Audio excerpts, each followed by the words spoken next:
Tony Magnetic is one of the corporate chefs at Maximal.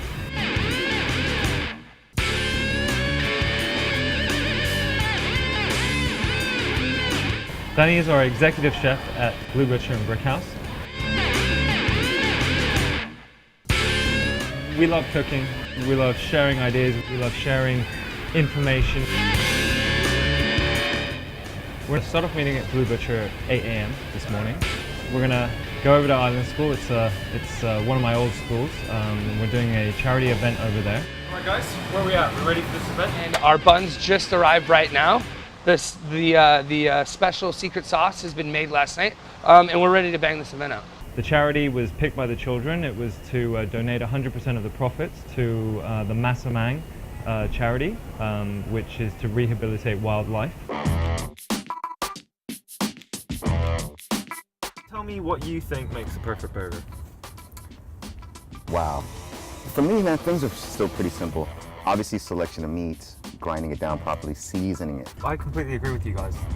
I think the burger has taught us that something as simple as a burger has so many important components that make it up. And without focusing on each one of those things individually, and really working out, as you said, the size, the grind of the meat, the texture, the different flavors, the different cuts, where the vegetables are coming from, you know, you can't create a good burger without that understanding.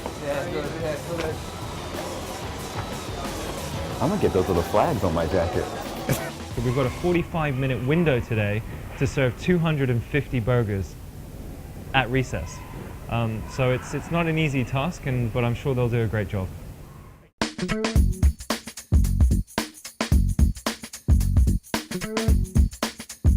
But in terms of techniques, there's many different techniques. There's different knife skills, there's vegetable skills, there's the sweating skills when it comes to the onions, breaking down the meat, mincing the meat, caramelizing the outside of the meat, putting that all together, presentation, and delivering that to the customer. I'm going to put it in, it's going to be smoking.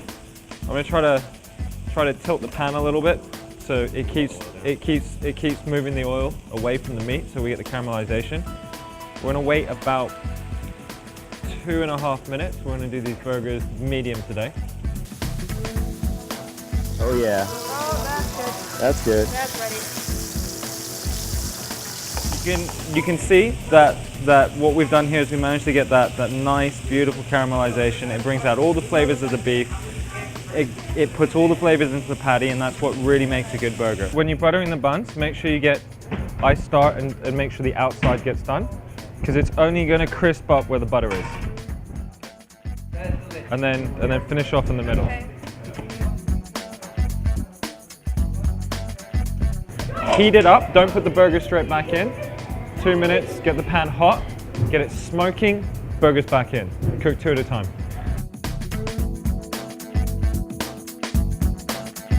If you were going to have a really decadent burger, what would you put into it?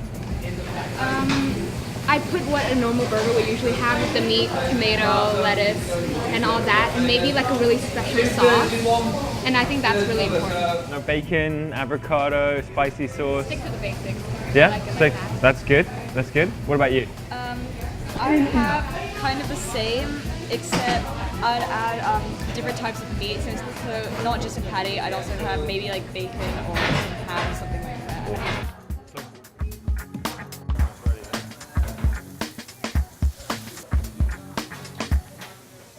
It's funny when you look at the burger, it's actually got all the components of the garden, the farm, the animal, the baker, the sauce maker, the meat process. So by getting this group of children to cook a burger, you're actually getting them to experience all the different components of how food really gets to the table and to the restaurant and to our customers.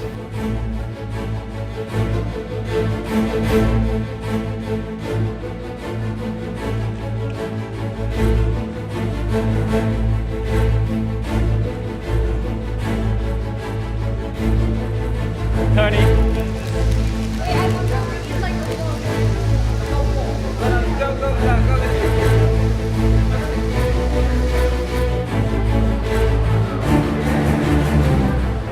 Queue's pretty big right now.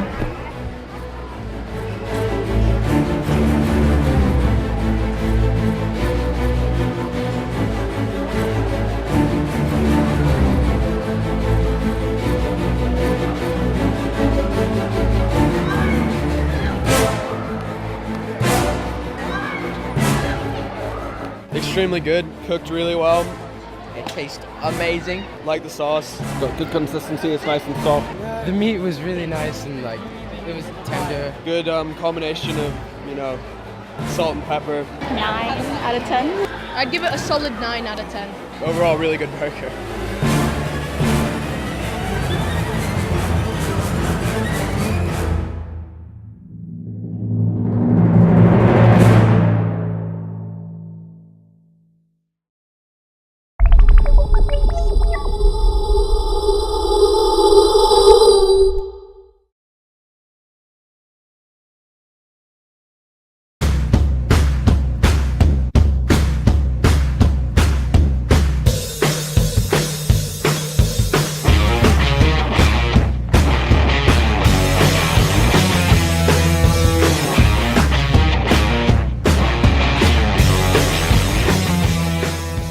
We are GAMC.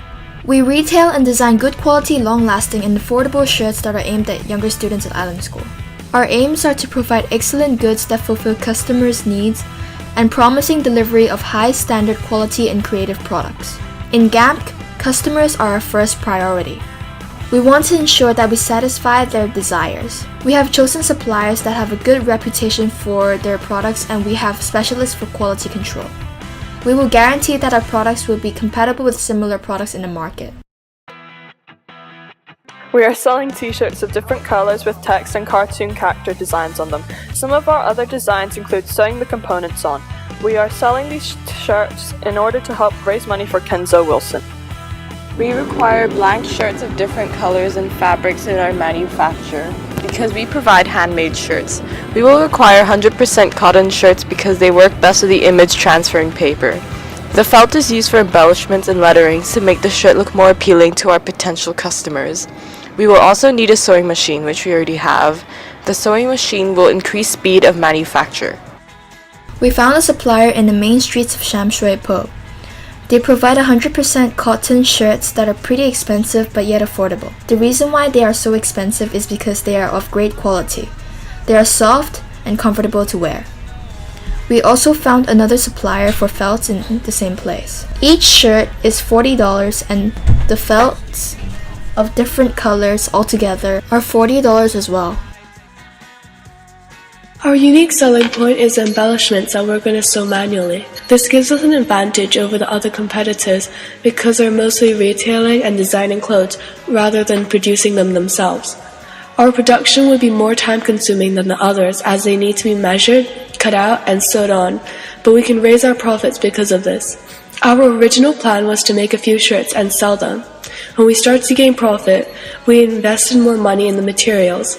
We didn't want to spend our entire budget at first because we didn't want to take such a big risk. Our business would eventually collapse.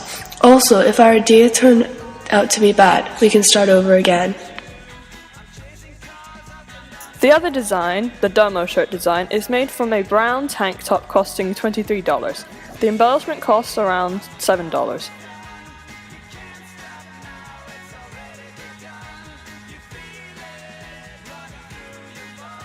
Our target market is mainly the lower school from years 7 to 9. However, we expect that some students from the upper school also buy some shirts, but not as many people as the lower school. Younger students mainly like the cool shirts that are on trend and are cute, such as typographic t-shirts and cartoon-based. These are shown in our primary research below. We are targeting them because we believe they will buy a lot of our products.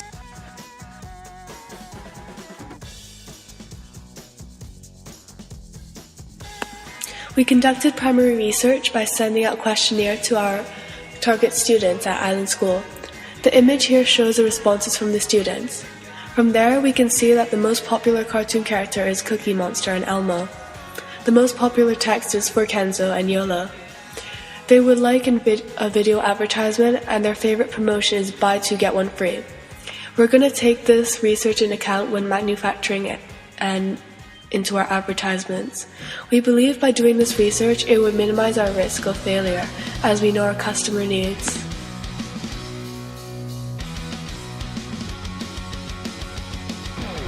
We used the focus group by showing our prototype to potential customers.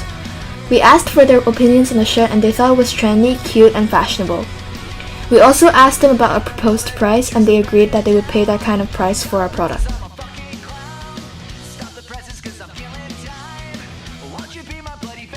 We have researched a similar business situation on the internet. We found out that a company conducted a secondary survey in 2010. The survey was distributed to over 400 people through the use of social networks and emails. From there on, we know that potential customers like stickers, flyers, and posters. The majority would pay at least 100 Hong Kong dollars for a good quality t-shirt, as the survey was done in the United States. They also like to wear colorful and artistic t-shirts.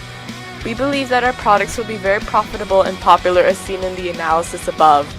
We are selling both typographical and artistic t-shirts that are below market price. This is a major advantage for us. However, these are publicly released results and takes place in the United States, so it's not suitable for us, despite the similar situation that we both share. We would not use the secondary data as one of our ways to find a market gap. Instead, we will use the primary research as it is more accurate and specific.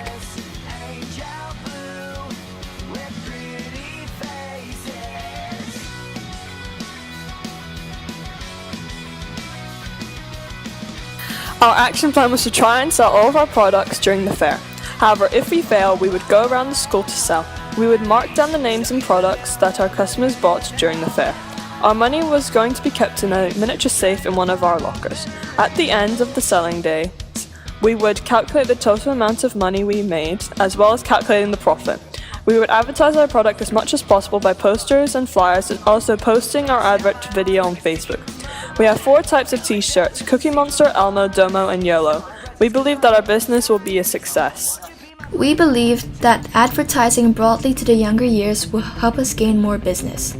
There is no cost in the video advert as we're recruiting our friends to portray roles in our video. This means that we can invest more money into our raw materials to manufacture more products. We have done a photo shoot with our 2 kind friends. We widely broadcast the video and the photos by posting them on a social network. They have received more than 20 likes. We also made mini posters that we have stuck around the sign-in area of the school, so that students would see them.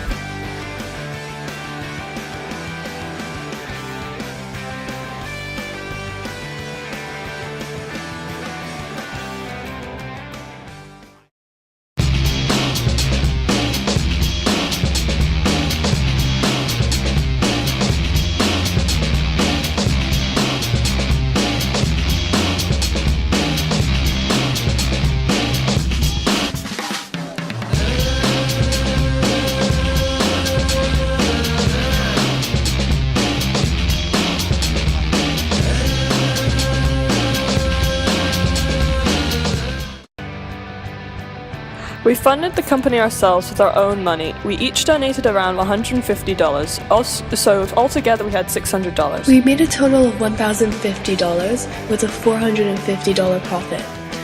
Our spend on supplies was $600. We sold all our 14 t-shirts in a matter of 20 minutes.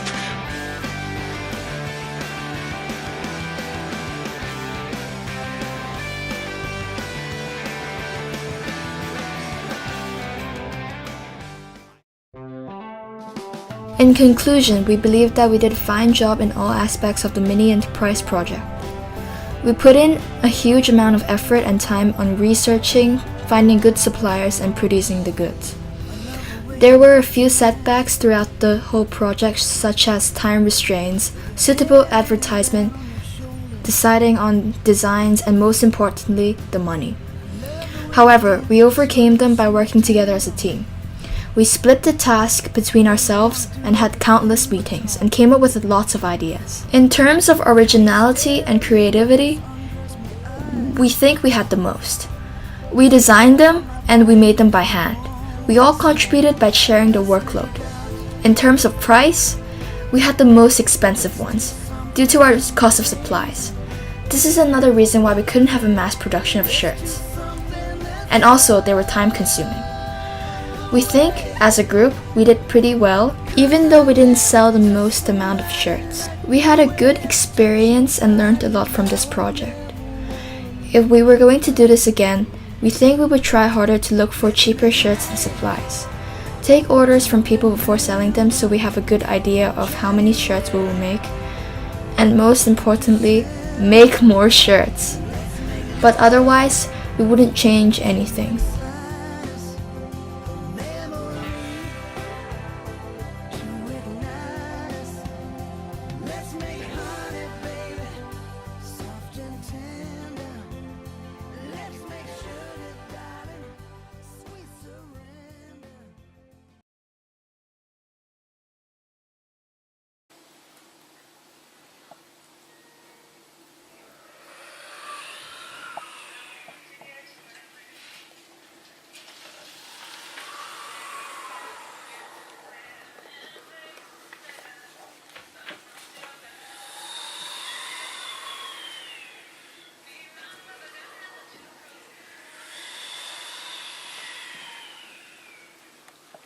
Agith, mind that stone!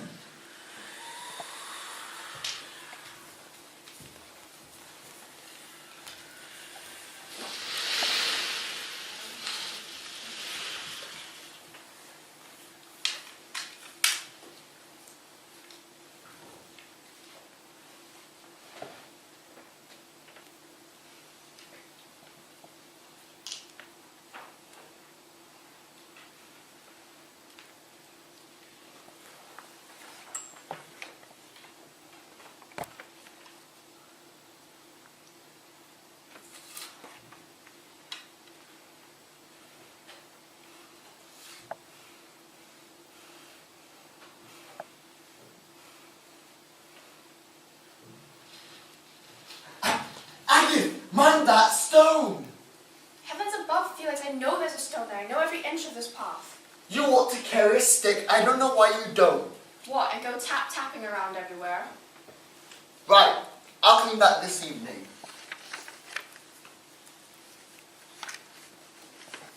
We're living quite well here.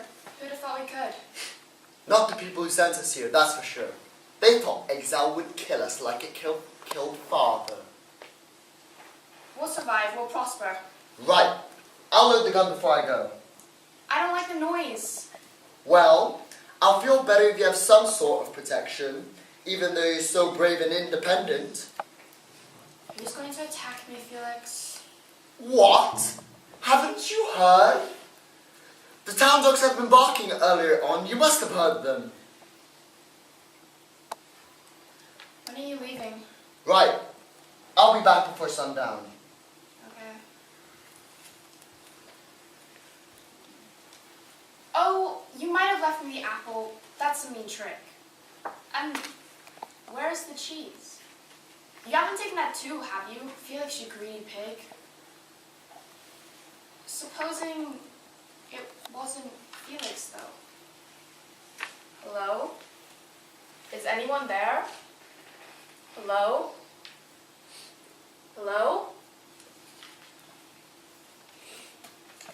Is anyone there? Hello? Sharply, sharply, knife so dear, slit her throat from ear to ear. Now the knife is sharp enough, ready for the bloody stuff.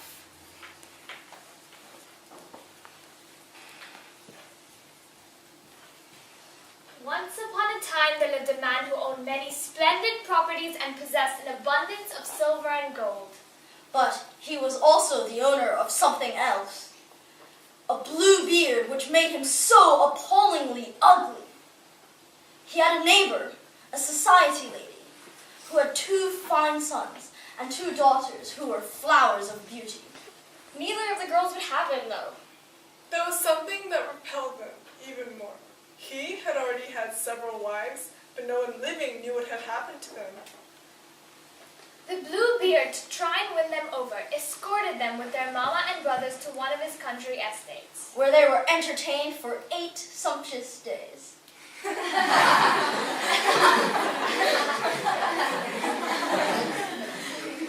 Sante! Sante!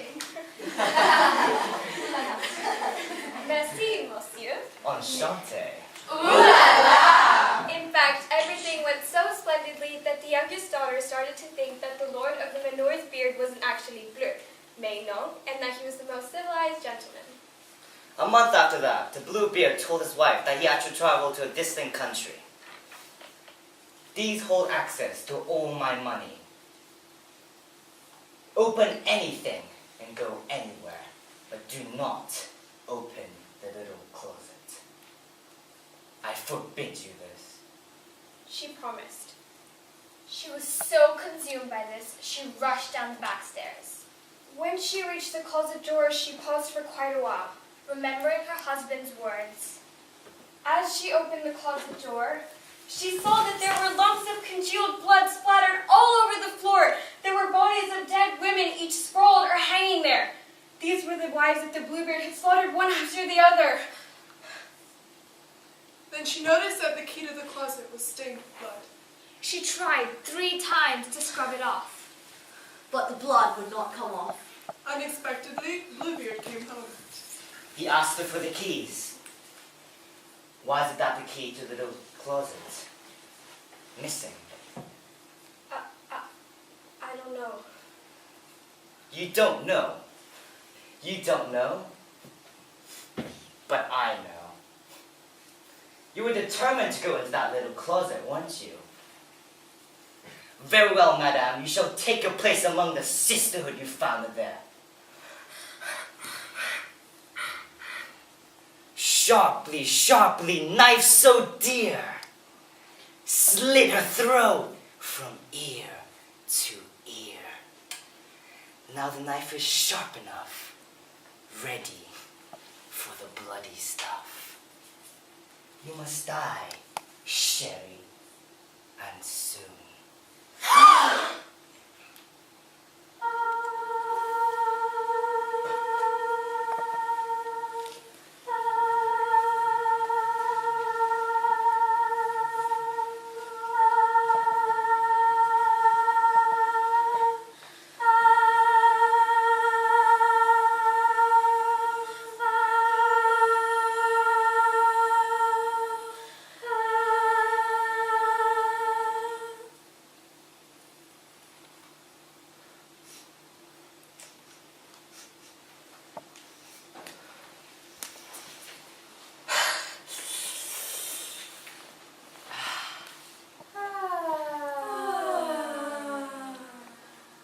Just a paper cut, I see.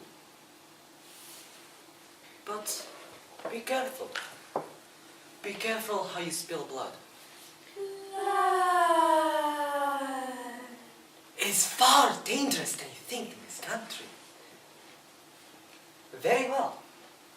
Show me the house you procured for me.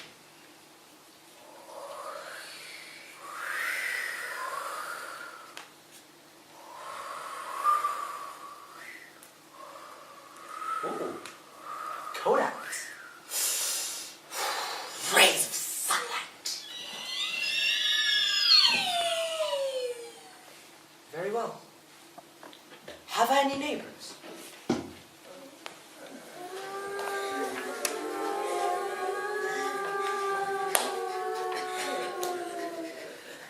The weak-minded are no threat.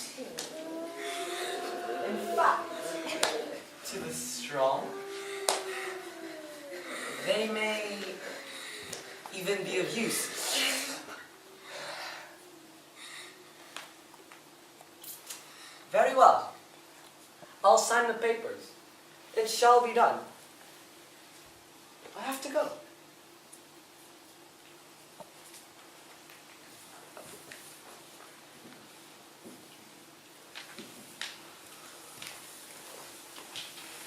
Go on.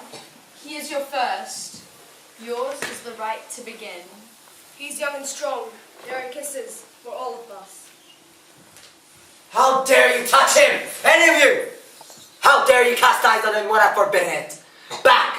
I tell you all, this man is mine. Did you not say he would be ours? Vlad, Voivod of Transylvania. Have patience. I must conclude business with this man. And make sure that no one is suspicious over his disappearance. Tomorrow night, he shall be yours. We only want to kiss. To love him.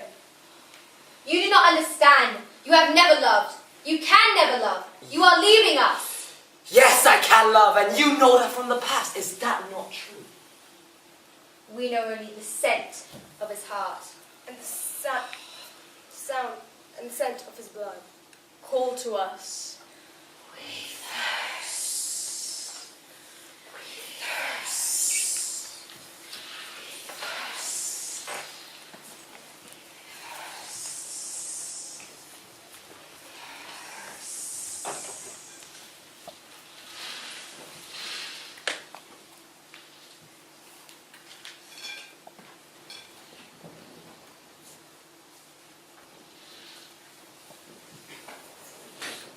Tell us more.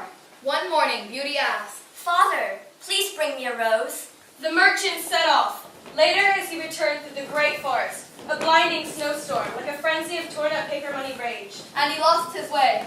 Exhausted and on the lip of despair, he saw, Thank God! A light in the distance. and ran for his life, until he reached a magnificent castle. The doors were open. Hello? I hope the master here and his servants will forgive this intrusion. He ate with gusto, and afterwards Plucked up the courage to explore the rest of the castle, and came across a room with the finest and completest of beds inside. He lay down and fell fast asleep. late next morning he was awakened by a rich scent. Hot chocolate and sweet biscotti! This castle must belong to a kind spirit who has taken pity on me. Grazie, dear good spirit. Outside, instead of snow, Was the most beautiful rose garden anyone has ever seen. Recalling Beauty's request, he stepped outside to pick her a rose. Ungrateful man! I've let you into my castle, and you thank me by picking one of my roses, which I prize over everything! You shall die in less than half an hour. Forgive me, my lord. I didn't realize I would offend you by picking a rose for my beautiful daughter. Beautiful daughter, I shall let you live under one condition. Anything. That your daughter comes here under her own free will and suffers for your sake. If she does not agree, you shall come back here in less than 3 weeks.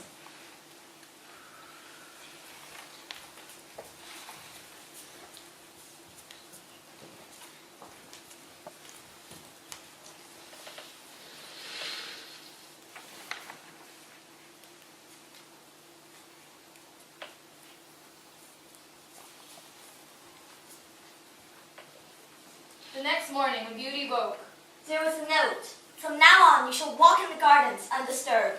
that night at supper, Beast was there.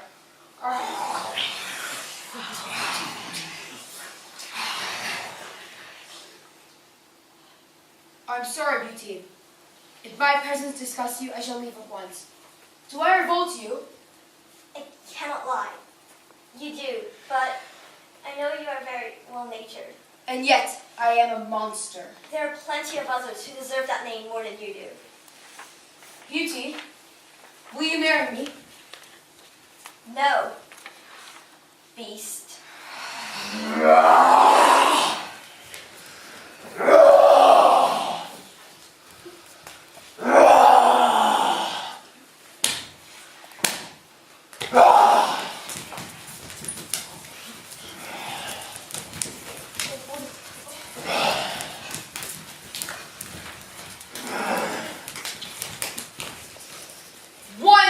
One, two, and through. His vorpal blade would snicker snap.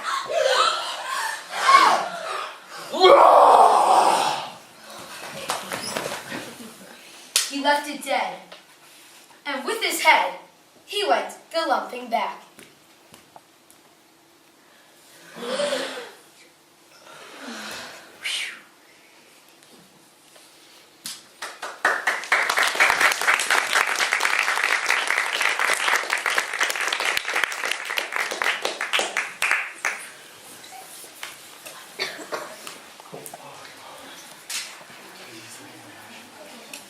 come forward. Come forward.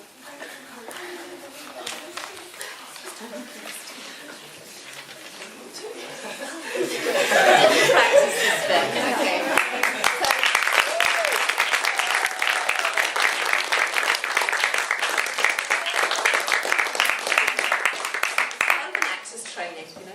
So the person in the middle, you look to your left and you see if everyone's ready, and you look to your right, see if everyone's ready. Okay, and then everyone takes their lead from you. So you lift and go.